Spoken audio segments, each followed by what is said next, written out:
அரிய வகை விதைப்பை புற்றுநோயால் பாதிக்கப்பட்ட வடமாநில தொழிலாளிக்கு ஓமந்தூரார் அரசு மருத்துவமனையில் வெற்றிகரமாக அறுவை சிகிச்சை மேற்கொள்ளப்பட்டது. உத்தரப்பிரதேசத்தை சேர்ந்த 28 வயதான சிவம் என்பவர் சென்னை தியாகராய நகரில் உள்ள கடை ஒன்றில் பணியாற்றி வருகிறார். நேபாள நாட்டை சேர்ந்த மங்களம் என்ற பெண்ணை திருமணம் செய்து வாழ்ந்து வந்த நிலையில் சிவத்திற்கு அரிய வகை விதைப்பை புற்றுநோய் இருப்பது கண்டுபிடிக்கப்பட்டது.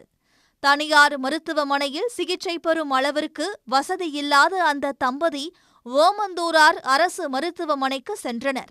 உடனடியாக சோதனைகளை மேற்கொண்ட அரசு மருத்துவர்கள் புற்றுநோய் பரவியிருந்த விதைப்பை மற்றும் தமனியை அகற்றி புதிதாக செயற்கை தமனி பொருத்தி வெற்றிகரமாக அறுவை சிகிச்சை செய்தனர்.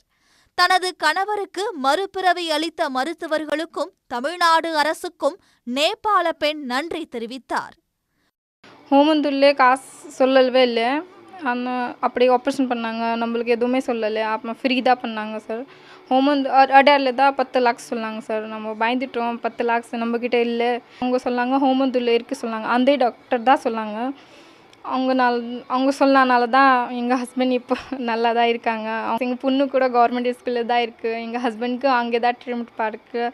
எல்லா கவர்மெண்ட்டுக்கு ரொம்ப ரொம்ப ரொம்ப தேங்க்ஸ் சொல்ல போகிறேன் நான். இந்த ஆப்ரேஷன் எல்லா இடத்துலையும் பண்ண முடியாது. ஏன்னா அதுக்கான ஃபெசிலிட்டிஸ் ஈவன் இன்னும் ப்ரைவேட் ஹாஸ்பிட்டல்ஸ்லேயும் அது அவைலபிள் இருக்காது.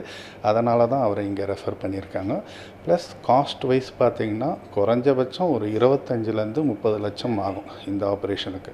பட் ஆனால் இங்கே இந்த ஹாஸ்பிட்டலில் முற்றிலும் இலவசமாக பண்ணியிருக்கோம். விதைப்பையில் வரும் புற்றுநோய் பிற உறுப்புகளுக்கு பரவினாலும் குணப்படுத்தக்கூடிய சாத்தியக்கூறு அதிக அளவில் உள்ளதாக மருத்துவர்கள் தெரிவித்தனர். தமிழ்நாடு அரசின் சீரிய திட்டங்களால் வடமாநிலத்தவர்களும் இங்கு உயர்தர இலவச மருத்துவ சிகிச்சை கிடைத்து வருவதற்கு பல்வேறு தரப்பினரும் பாராட்டு தெரிவித்துள்ளனர். உடனுக்குடன் செய்திகளை தெரிந்து கொள்ள சன் நியூஸ் பெல் ஐகானை கிளிக் பண்ணுங்க.